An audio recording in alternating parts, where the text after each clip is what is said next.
It's really striking when you think about it. It is. How remembering the end of a huge war like WWI or two isn't just one simple thing. Oh, absolutely. Not at all. We talk about victories, sure, but the dates, the actual names people use, and how different countries commemorate these moments, it's a really complex picture globally. Yeah, and what's fascinating, I think, is the journey these commemorations have taken, you know? How so?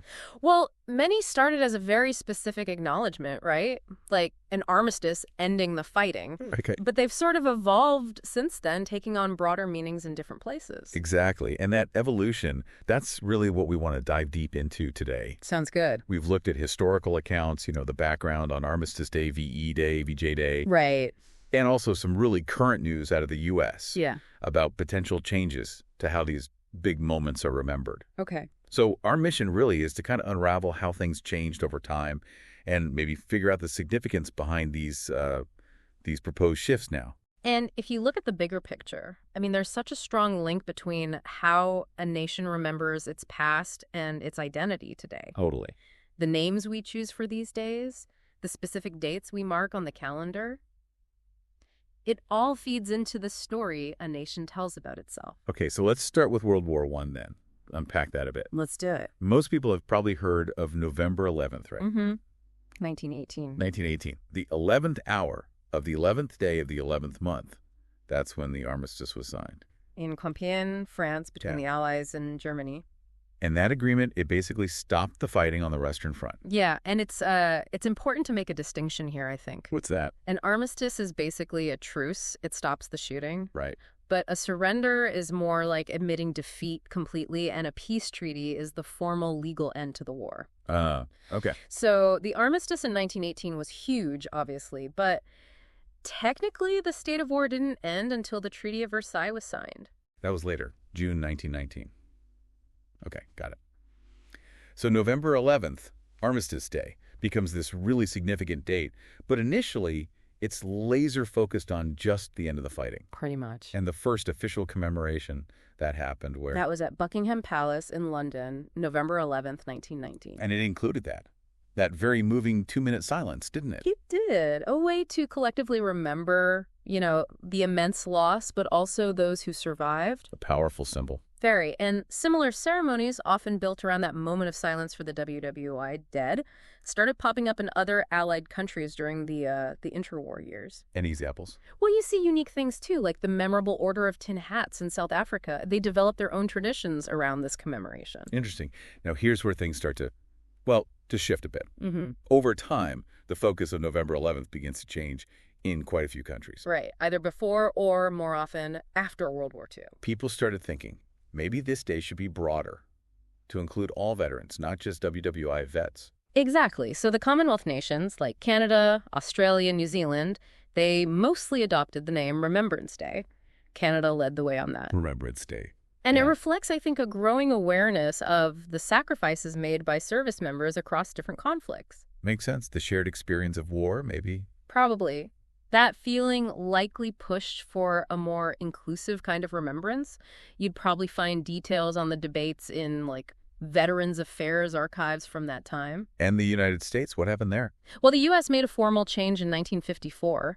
Armistice Day officially became Veterans Day. Veterans Day, specifically to honor veterans of all wars. Correct. It's a subtle shift in name, maybe, but quite significant in meaning. Yeah, it moves from remembering the end of one war to acknowledging the service of everyone who ever served.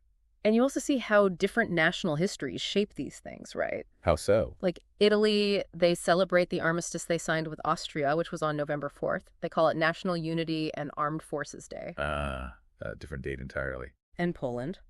For them, November 11th is also their National Independence Day. It marks when they regain sovereignty after WWI.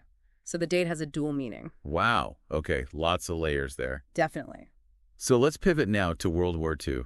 Different war, different endings. Right. 2 main theaters, 2 main victory days. First, we have Victory in Europe Day, VE Day. That's May 8th, 1945. Yep, marking Germany's unconditional surrender. A huge moment. Absolutely. And then, for the end of the war in the Pacific, We have Victory over Japan Day, or VJ Day. And that one's a bit more complicated with the dates, isn't it? It is. Japan announced they were surrendering around August 15th. Right, after the atomic bombs and the Soviet invasion of Manchuria. But the formal surrender document wasn't actually signed until September 2nd, 1945, on the USS Missouri. And that September 2nd date is the one the U.S. officially recognizes as VJ Day. Okay. And those different dates, they really underline the complexities of winding down that Pacific War. Yeah, from the announcement to the formal ceremony. And just the sheer global scale, time differences, getting the word out everywhere. It wasn't instant like today. Good point. Okay, so that brings us pretty much up to the present day, or at least very recent news. As of today, May 2nd, 2025, there are some significant proposed changes floating around in the United States. President Trump has announced he intends to declare May 8th as Victory Day for World War II in the U.S. Okay, so formalizing a VE Day recognition. Seems like it.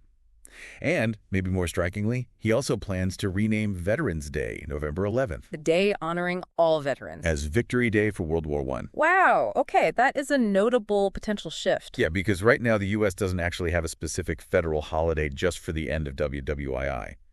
VE Day and VJ Day are marked but not as national holidays. Right, they're more historical observances. And Veterans Day, as we just discussed, is explicitly for all veterans from all eras. Exactly. And the president's stated reason for this. He said it's time to, quote, start celebrating our victories again. Celebrating our victories again. That phrasing is interesting. How do you mean? Well, it suggests a potential move back towards emphasizing the specific wins in these huge global conflicts. Yeah, rather than the current focus. Rather than the current focus on honoring the service and sacrifice itself, maybe regardless of the specific outcome of any single war. Does celebrating victories again imply the current approach isn't celebratory enough, or perhaps focuses too much on service in general? It definitely raises that question, doesn't it? What's the primary goal? Is it celebrating a specific win? Or is it more about honoring the broader commitment, the sacrifice, the duty performed by everyone who served, win or lose, WWI, WWII, Korea, Vietnam, Iraq, Afghanistan, all of it? It's a fundamental question about what we choose to elevate in our national memory. Precisely. Okay, so just to quickly recap where we've been. We started with Armistice Day and very specific end of WWI fighting. November 11th. Then, in many places, that broadened out into Remembrance Day or Veterans Day, bringing all veterans under that umbrella of commemoration. A more inclusive approach. And alongside that, we have the separate victory days for WWII, VE Day for Europe, VJ Day for Japan, each with their own dates and ways they're observed around the world.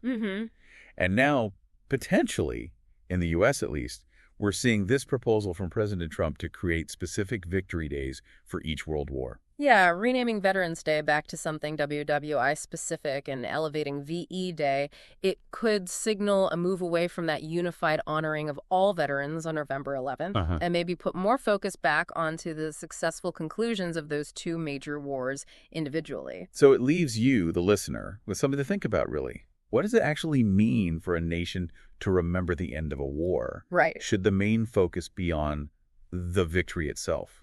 Or should it be on the broader service and sacrifice of everyone involved? Or maybe something else entirely, like the hope for lasting peace that often follows conflict. It's fascinating how just changing a name or choosing a specific date can really reflect the nation's story, its history, and maybe even its current values or political wins. Yeah, it really does. And maybe a final thought for you to mull over.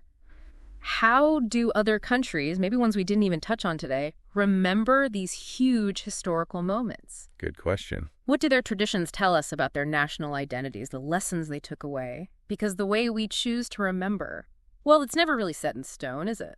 No, it seems to keep evolving. It keeps evolving, and understanding that evolution, that's key to understanding ourselves, I think.